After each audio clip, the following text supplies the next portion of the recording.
Hi, this is Matthew Bourne. I'm the director and choreographer of Swan and New Adventures Dance Company.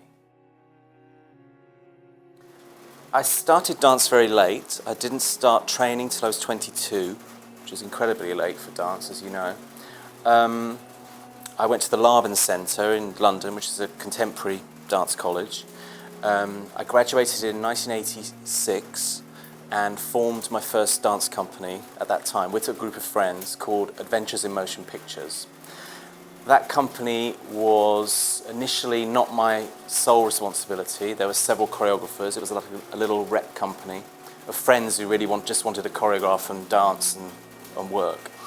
It had quite a quirky kind of style, a lot of humour at that point. Small scale, 6, 7, 8 dancers touring around the country in a minibus, laying our own floor, ironing our own costumes. That went on for several years. In about 1992, I got the chance to choreograph as a commission Nutcracker for a company called Opera North, an opera company. And they were doing a double bill with the original opera in which it was premiered. This gave me the chance to expand and create bigger work and to create a big narrative ballet, which, to be honest, had never really occurred to me before. Although I loved those pieces, I never thought I would touch them in any way. That was pretty successful. It was on at the Edinburgh Festival. I thought, I've got to do another one. So the next one that came into my head was Swan Lake, which was the first ballet I ever saw at the age of 19. Swan Lake came along in 1995 and kind of changed everything for me, changed my career. It did things that dance doesn't normally do. It reached an audience that dance doesn't normally reach.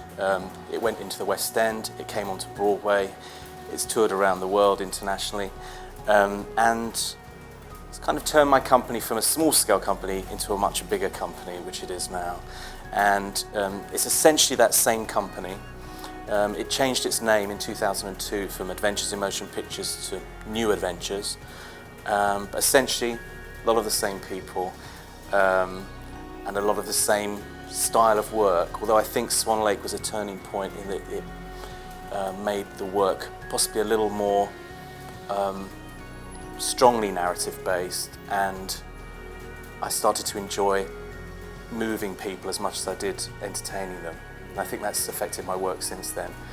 But essentially the story is of one company that started with a group of friends that now tours around the world. I think my career has been a series of surprises to me, let alone anyone else. So at every point within it, within the time of starting out and just having our first performance dates, that seemed to me like such an achievement. When I turned up at the box office and said, how many are booked for tonight? They'd say, 15. We're hoping it might reach 30 by tonight. And I was like, great, that's good. There's going to be some people here watching us. And I was excited by that at that point.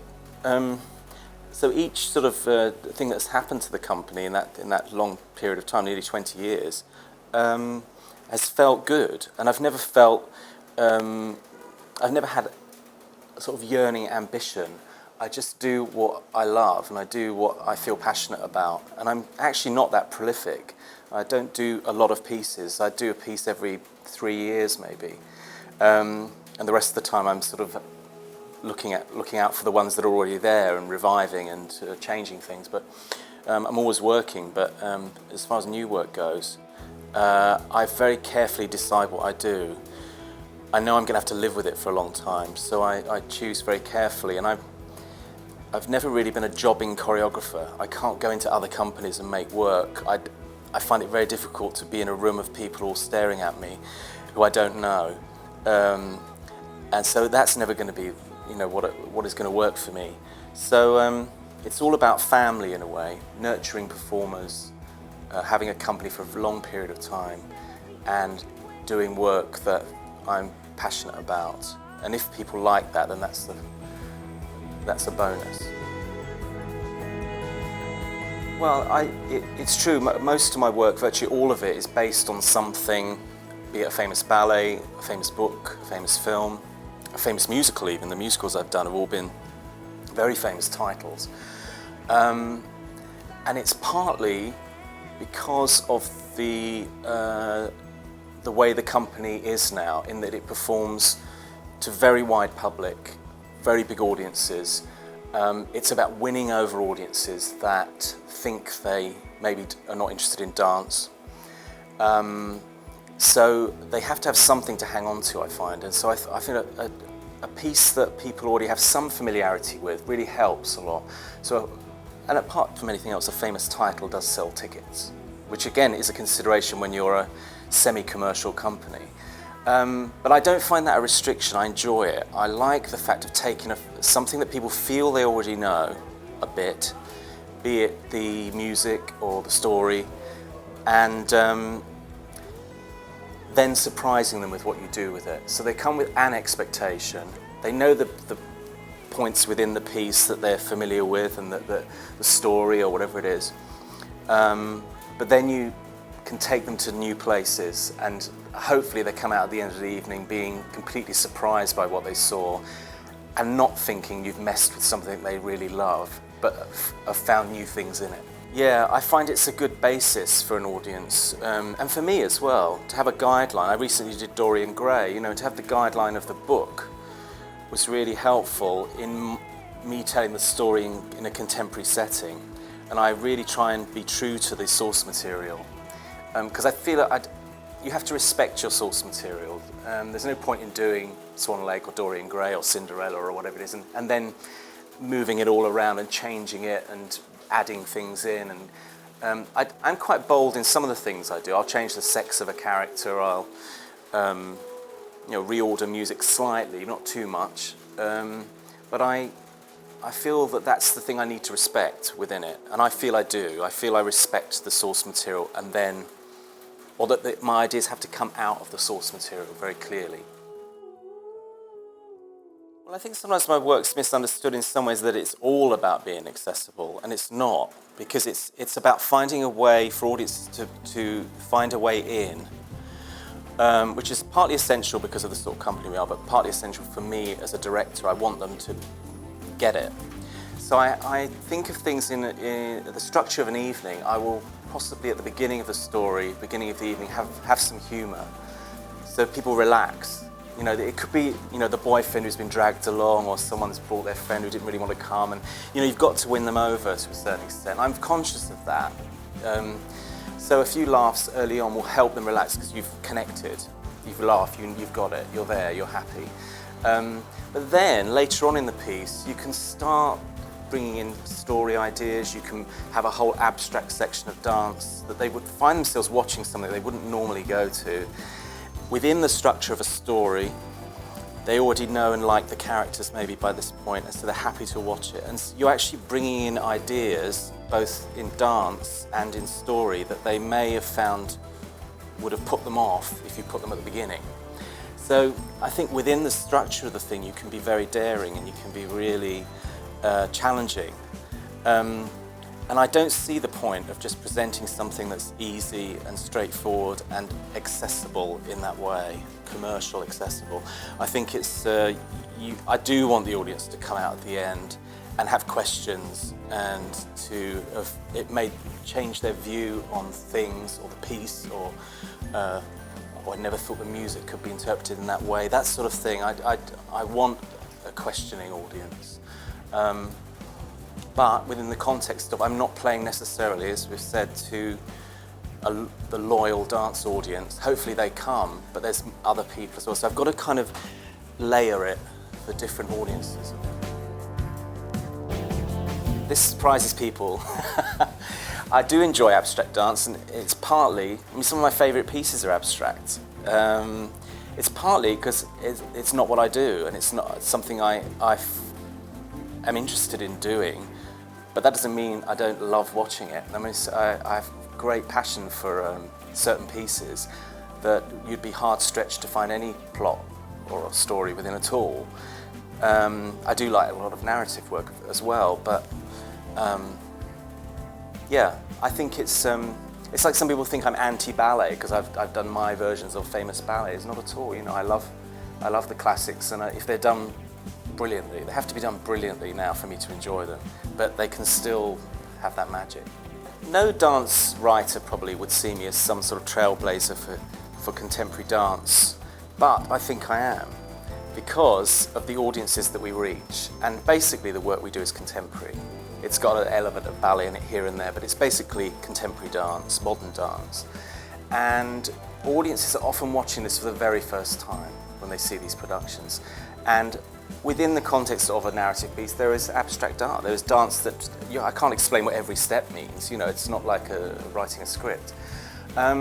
So it's opening new doors to a lot of people. You know, and I find that very exciting. I think, but it's only become popular because of the way I approach it. I think what it might do is steer some people towards seeing other dance. You know, and then the door may be open for them. You know, we have to accept sometimes that you know, musical theatre has a massive audience. The sort of thing I do doesn't have anywhere near as big an audience as a big hit musical. And then there are certain forms of dance, like famous classical ballets have a bigger audience than a less well-known title. We have to accept that in some ways, you know, that there are those differences. But I think if you can get an audience to be more open-minded about their approach, even to just come and buy a ticket and sit there, there's no reason why something abstract could not really touch that person.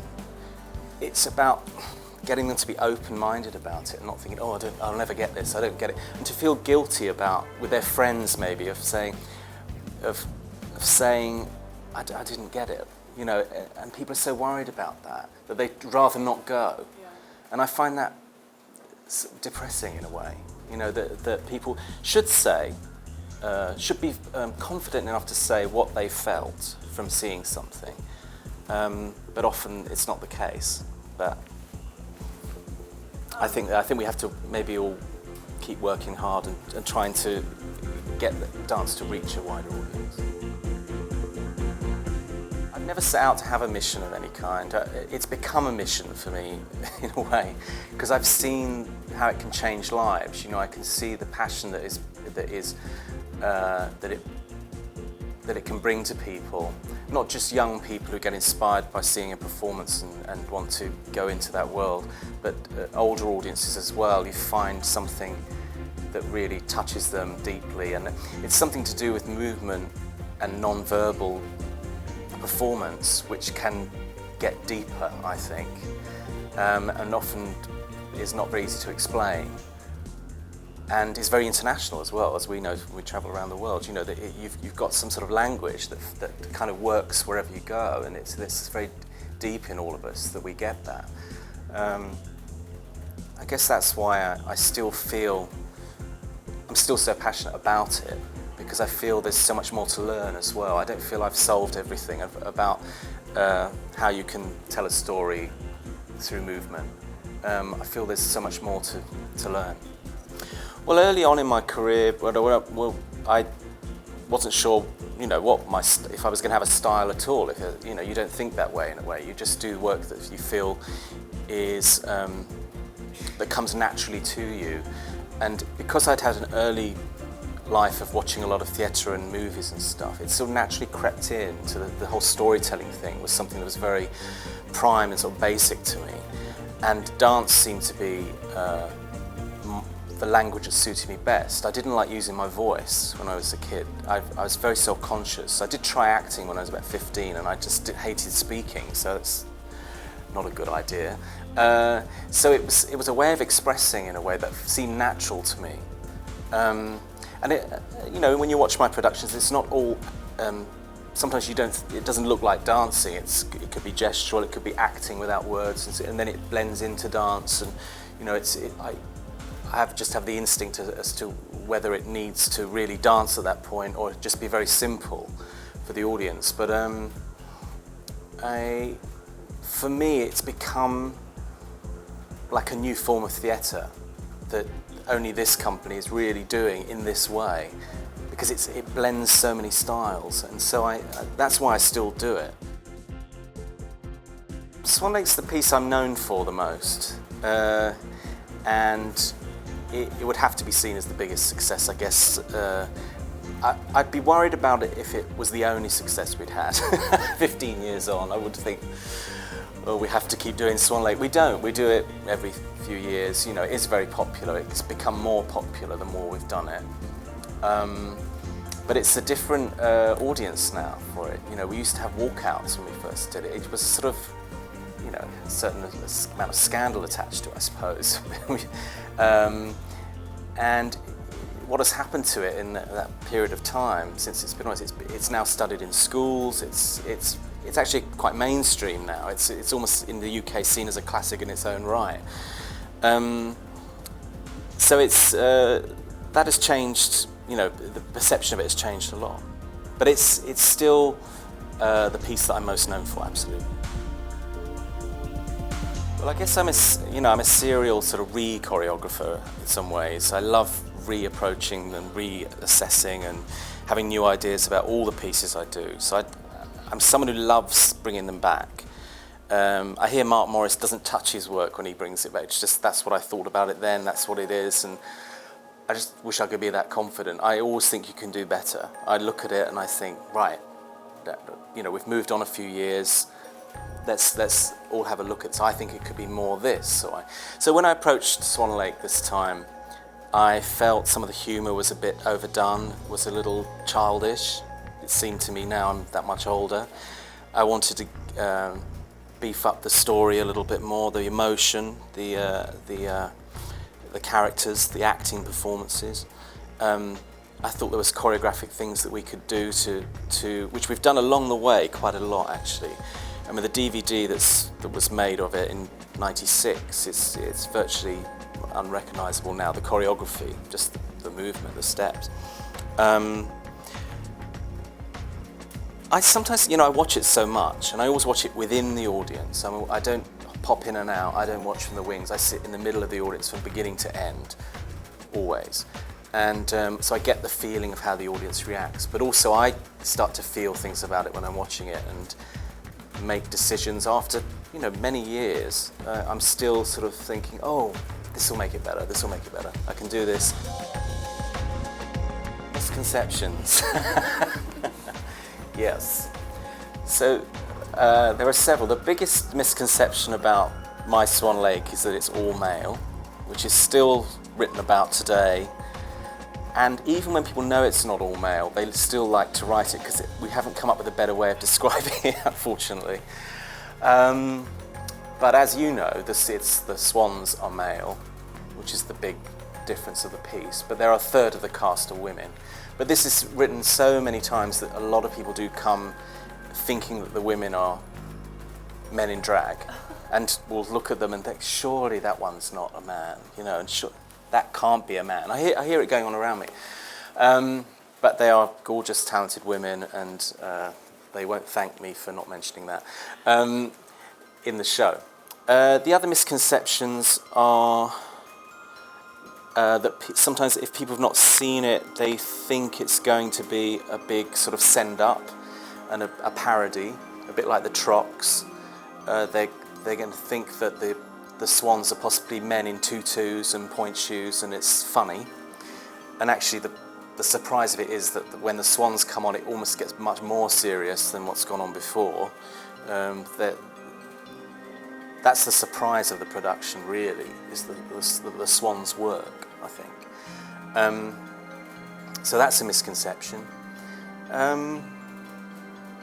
The other one is a difficult one for me to talk about is that it's often called the gay Swan Lake. You know, and it's not a misconception, but it is a little more than that, and it's not so clean cut as that. You know, I think gay audiences do love the piece because you can read it in that the prince discovers his sexuality, and he's a royal prince, and obviously he can't be gay, obviously, even today. So that's his problem, you know, and it's a particular problem to him, being a royal. But I do see the piece overall as it being a little bit more universal in what's going on there. It's a little bit more confusing. It's about a young boy who has this vision of a swan as something that's is free and wild and beautiful and what he wants to be, but he can't be it. So it's like it's something he wants to attain to, something he wants to be. And the initial relationship between the swan and the prince is sort of odd in a way, because although it's two male dancers, it's a prince and a creature, a swan or a male creature of some kind. It's not straightforward. I think it does turn a little bit more sexual, possibly in Act 3, with the stranger, who is our Black Swan character, who I see it as, and I don't, impose this interpretation on anyone else, but I see it as that he's a real person who's at this ball, who the prince finds himself attracted to because he has the characteristics of the swan, which is he does what he likes, he's wild, he's free, he's beautiful. There's something going on there between them. And this is the prince's tragedy, really, that he can't be. It's not a gay tragedy, it's a prince's tragedy, if that makes sense, because of who he is and the society he's in. So I'm covering myself on all ground here. But basically, I do think that it's the story of someone who needs love. Love, not sex necessarily. He wants to be held, and he's got a, problem relationship with his mother, the queen. He can't be himself, as we've said. He just wants someone to love him. And that's something that I think is the most universal thing about the piece that everyone responds to, and that's why it's been a success everywhere. The most important lesson I've learned in my career, I do have one actually, is listen to the audience. I've learned to respect the audience more than anything else, and I've learned from them. I learned from how they react, what they see. I guess I'm saying this is audience versus experts in a way, and I think I've learned to respect the audience who, in a very truthful way, will show you exactly what it is you're doing and how it works or not. So that's what I've learned over the years.